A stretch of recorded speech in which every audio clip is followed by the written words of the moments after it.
Can I ask you all to kind of gather in here, bring your sheets in with a little clump? So they're like a little, we're all kind of spaced out and the people are not together in various situations. Can you just come in right in here and just kind of have a little family conversation? You're okay, wherever you are.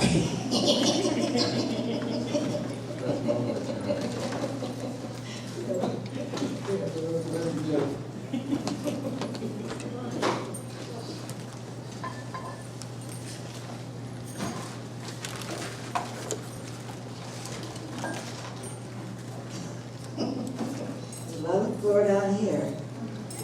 I see your eyes, I see your faces. I'm like, sure. Dr. Waheguru, Reaching to you. you can sit on my skin over there. You don't have. Muchas gracias. Okay. I'll be there in a minute.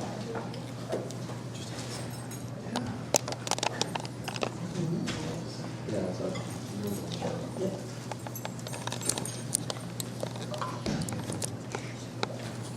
Take a few deep breaths.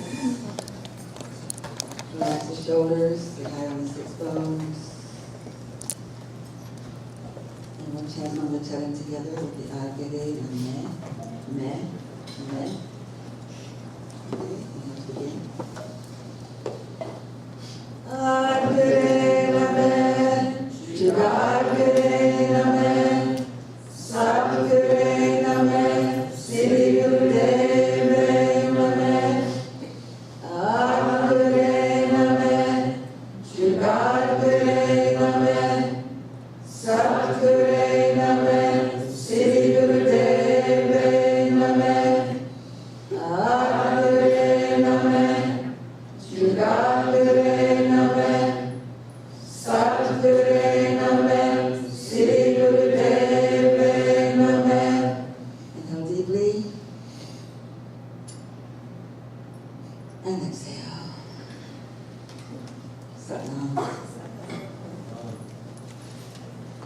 Well, for me, coming out off the mountain, it's really beautiful to see you all here and places that I've not seen in this congregation before. It's really a very special, important time that we have together, and I know you've been enjoying it the past couple of days. So Nirvair Singh and I are going to share little conversation starters with you about the legacy, the sacredness of the legacy and the way that Yogi Bhajan taught, what he taught, and how we as lead trainers can continue to build on that within our own practice as well as in our way of teaching. There's so many things that keep coming up for me, and I know that have probably come up for you as well. And things like how do you do certain postures correctly, or certain breathing techniques correctly, but is the real way, and why is it done that way, and certain meditation positions, which we will go through with you. But in addition to that, there's also things about how do you teach about the ethics. You know, how does that work with you? How do you teach? How do you feel about the way you introduce Sikh Dharma into your training? And these are all things that I think we discuss openly and just find out where there might be some ease and some flow and where there might be some challenge. I was just remarking that I found out today that we're celebrating the 40th anniversary of solstice at Ramdaspuri this year. And I remember that first solstice. And somebody, who else remembers the very first solstice there? It was pretty awesome. He wouldn't let us drive our cars on the road, on the land. He wouldn't let us camp on top of the land. We had to camp down by the creeks and all of that, you know. And he was really very, very, very persnickety about wanting to keep the land pristine and sacred and hold that spirit and that consciousness. It's also, from what I understand, the 33rd anniversary of Peace Prayer Day. And then the seed that he planted that we had no idea how long it would go, but it is really becoming such a more important part of who we are. So anyway, that's kind of where I think we're going. Do you want to add something?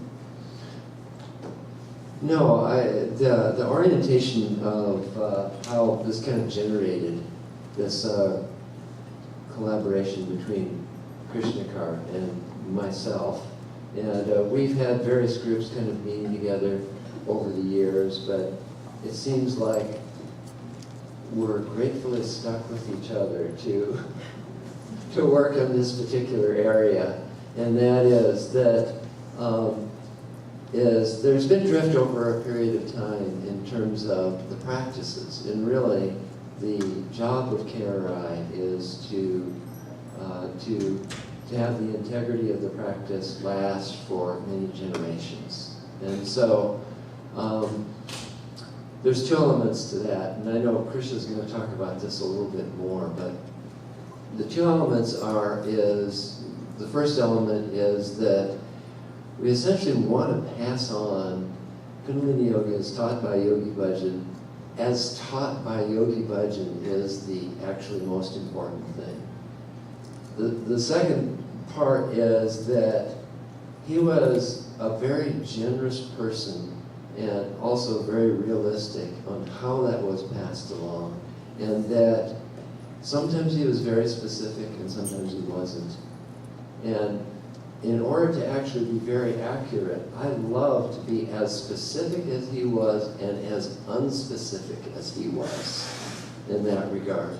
And even though we want to do things correctly, there's always room for a little bit of change. For instance, you get teachers, in your trainings, and they're doing their practicums, and they skip an exercise, And so the fact of the matter is that that's actually probably okay, What we do teach them is don't go back and add it in again later. It's probably happened to all of you in many times. That's just an instance. In other words, there is a grace for things to be not necessarily modified, but there is a grace in terms of how much benefit anybody gets out of any exercise if they're not actually practicing it correctly, or even if you're not teaching it exactly correctly. In other words, it all still works. And so that's kind of the caveat to all this. But that being said, we want to get it as best as we can to be as true to exactly the way he taught it. And there's a reason for that.